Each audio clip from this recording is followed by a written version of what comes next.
안녕하세요. 좋은 학생 더 좋게 이끄는 하이퍼플러스 영어학원, YNS 영어학원, 인더건중 내신 담당 유리쌤입니다. 2025년 2학기 인더건중 영어 기말고사 내신 간담회 오신 것을 환영합니다.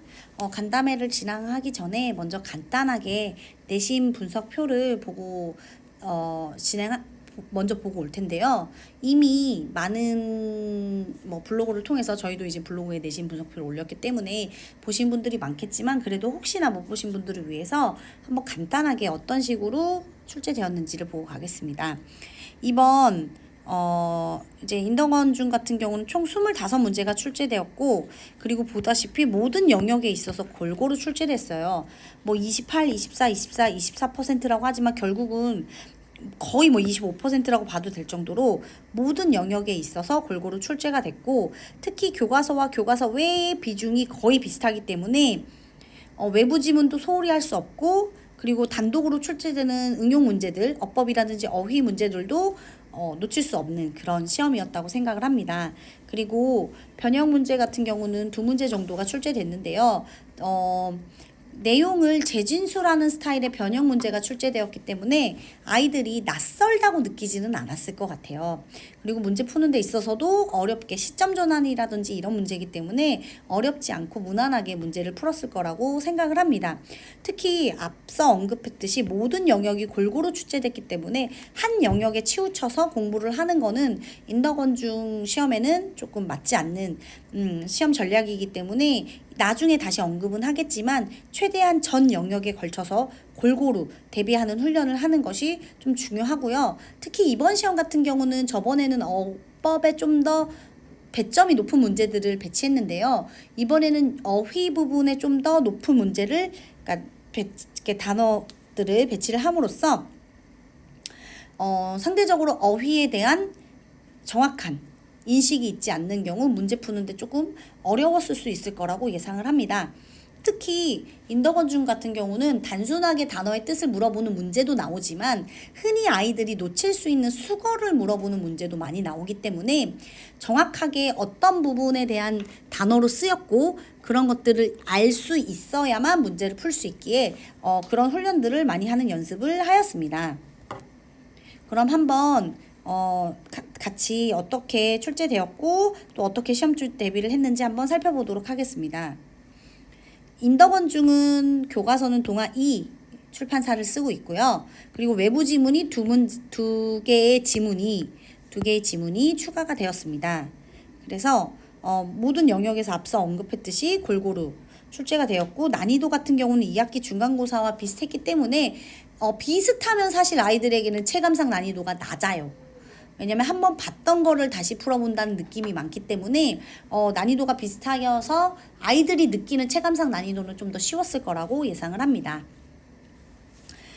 그러면 인더건중을 이제 올라가는 친구들도 있을 거고, 이제 어떻게 공부를 해야 되는지, 그럼 우리가 어떻게 준비를 했는지 한번 같이 살펴보면요. 인더건중 같은 경우는 모든 학교가, 인더건중 뿐만 아니라 모든 중학교가 기본기 다지기가 중요하기 때문에 최대한 본문과 어떤 타겟 어법, 저희가 이제 각각 7, 8과에 다루는 어법들에 관해서 정확히 정리하는 게 당연히 필수적이고요. 그리고 앞서 말씀드렸다시피 어느 한 영역에서 유난히 확 튀게 준비할 수 있는 건 인더건 스타일은 아니어서 최대한 모든 영역에 대한 골고루 된 편향되지 않고 다 풀어보는 그런 연습이 많이 필요합니다. 특히 독해력 강화가 필요한 이유는 대부분의 학교들은 교과서 문제가 한두 문제 정도가 되는데 이제 인더건중 같은 경우는 하나의 지문을 놓고 3개에서 많을 때는 4개까지 교과서 문제가 쭉 이어져요. 그렇기 때문에 그런 글들을 볼 때 좀 더 깊이 있고 시야각을 넓혀서 공부해야 할 필요성이 있기 때문에 이 부분도 조금 더 강화하기 위해서 다양한 방식으로 아이들과 수업을 진행하였습니다. 그리고 2학기 중간고사 시험지를 바탕으로 하여서 내신 대비를 하였기 때문에 아이들이 좀 더 이번 기말고사가 쉽다고 느껴졌을 수도 있어요. 그리고 항상 저희는 기본 개념을 다룬 후에는 시간 제한을 두고 모의고사 형식으로 실전을 대비하기 때문에 아이들이 조금 더 실제 시험에서 시간 분배하는 데에 좀 더 많은 장점이 있었을 거라고 생각합니다. 자, 저희가 이번에는 총 4주간의 시험 기간이 저번 중간고사 때 주어졌었는데, 안타깝게도 이번에는 총 3주간의 시험 문제, 3주만 시험 대비할 수 있는 기간이어서 어떻게 보면 저번보다 시험 기간이 짧아졌기 때문에 아이들에게 좀 더 컴팩트하게 내용을 전달하는 데 초점을 맞춰서 아이들이 약하다고 생각하는 부분 위주로 많이 보강도 해주고 또 채워 넣는 그런 많은 연습을 하였습니다. 특히 저희 학원의 가장 큰 장점이라고 볼 수 있는 플래너를 이용한 학습 계획과 그리고 내신 출사표를 통해서 남이 부여해주는 동기부여가 아니라 아이들 스스로가 동기부여되어서 나아갈 수 있게 그런 부분에 대한 거를 좀 더 많이 신경을 썼고요. 그리고 특히 상수준의, 즉 어떻게 언제 어디서 내신의 난이도가 바뀔지 모르기 때문에 아이들이 어려워하는 수준의 모의고사 시험을 통해서 문제 적응 훈련을 하였고, 앞서 언급했듯이 수요일과 토요일에 보강 수업을 통해서 개별 맞춤 피드백을 진행해서 문법이 약한 친구는 문법을 보강하고 어휘가 약한 친구는 어휘를 보강하는 식으로 해서 최대한 아이들이 마지막에 시험장에 갈 때 불안한 감정을 갖지 않고 갈 수 있게 하였습니다. 그리고 이 각 영역별 적중 포인트를 보면요. 일단 문법 같은 경우는 소유 관계 대명사, 그리고 시간을 나타내는 접속사, 분사구문, 과거 완료가 출제되었고요. 이 부분 같은 경우는 개념 설명은 당연하고 기본 문제, 심화 문제, 그리고 이 둘 사이를 섞은 반복을 통해서 애들이 어떤 식으로 어법이 나오더라도 문제를 풀 수 있는 훈련들을 많이 하였고요.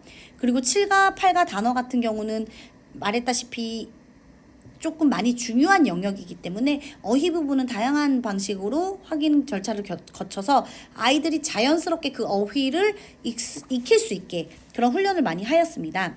그리고 교과서 본문 및 외부 지문에 대해서도 철저하게 연습을 하였고요. 특히 마지막에 저희가 마스터스 프리뷰라는 걸 해요.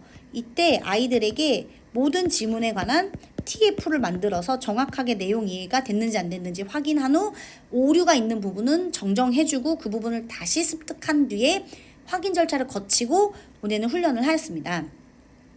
이번 기말고사 같은 경우는 앞서 말씀드렸다시피 28%, 24%, 24%, 24%로 거의 비슷하게 출제가 되었고요. 그리고 앞으로 아이들이 이제 지금 저희 이제 중3 친구들은 졸업을 하지만 앞으로의 아이들이 학습을 어떻게 하는지에 관해서 간단하게 언급을 해드리면, 아까 말했듯이 모든 영역에 있어서 어디 한 곳에 치우치지 말고 모든 영역을 철저히 준비할 수밖에 없는 게 인덕원 중의 시험이다. 유난히 외부 지문에 대한 비중이 높다든지 혹은 교과서의 비중이 높은 학교들이 있는데 인덕원 중 같은 경우는 그렇지 않고 모든 영역이 거의 골고루 저번 시험 같은 경우는 24%, 26%까지 이렇게 될 정도로 골고루 분포가 됐기 때문에 그 부분을 명심하고 어느 한쪽에 치우치지 않고 골고루 하는 연습을 하면 좋고요. 특히 어휘 같은 경우는 아까 말했다시피 유난히 어휘 문제에 대한 배점도 높고 문제의 출제 경향도 높기 때문에 꼼꼼하게 정리를 하고 넘어가는 습관을 들이도록 해야 할 것 같습니다. 이제 다음 주부터는 저희 YNS 영어 학원에서 고등 정규 과정이 시작되는데요. 지금 저희 아이들 대부분이 같이 이제 올라가게 되는데, 제가 문법을 담당하게 되어서 아이들과 함께 고등 과정을 가더라도 문법 잘 채워넣고 해서 서술형 잘 쓸 수 있고 고등학교 시험 가서 당황하지 않는 그런 아이들로 잘 키울 수 있는, 앞서 말한 대로 좋은 학생을 더 좋게 이끄는 하이퍼 플러스 영어 학원의 유리쌤이 되도록 노력하겠습니다. 경청해 주셔서 감사합니다.